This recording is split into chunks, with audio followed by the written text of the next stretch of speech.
ఈ ఆరోగ్యశ్రీని మనం చూస్తుంటే ఒకవైపు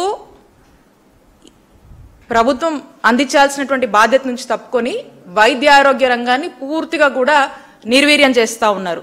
మరోవైపు ఆరోగ్యశ్రీని పూర్తిగా కూడా నిలిపివేస్తూ ఉన్నారు. ఇదే ధోరణిగా ముందుకు వెళ్తూ ఉన్నారు.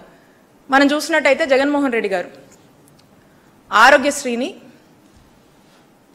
1059 ఉన్నటువంటి ప్రొసీజర్స్ని మరింత స్ట్రెంథన్ చేసి 3257 ప్రొసీజర్స్ వరకు కూడా పెంచి ప్రజలందరికీ కూడా చక్కటి నాణ్యమైన వైద్య సేవలు మనం అందించాము. అలాగే ఆరోగ్య ఆసరా అందించాము.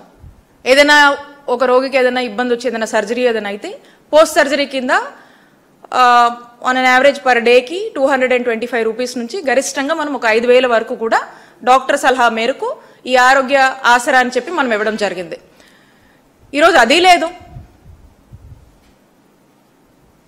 నెట్వర్క్ హాస్పిటల్స్ చాలా చక్కగా పనిచేసేవి, చాలా చక్కగా ఎంకరేజ్ చేసేవాళ్ళం. 9,000 చిల్లర ఉన్నటువంటి నెట్వర్క్ హాస్పిటల్స్ని 2,300 నెట్వర్క్ హాస్పిటల్స్ వరకు కూడా పెంచాము. వాటిని ఎంకరేజ్ చేస్తూ వాటిని మోటివేట్ చేస్తూ పని చేయించుకోవాల్సినటువంటి బాధ్యత ప్రభుత్వంగా మంది. ప్రజలకు నాణ్యమైన వైద్య సేవలు అందించేలాగా అన్ని మెజర్స్ తీసుకోవాల్సిన బాధ్యత ప్రభుత్వానిది. ఈ రోజున ఆ బాధ్యత ఏమీ కూడా ఈ కూటమి ప్రభుత్వం తీసుకోవట్లా. కరోనా లాంటి కష్టకాలంలోనే ఎంత ఇబ్బంది ఉన్నా అంత పెద్ద విపత్తును కూడా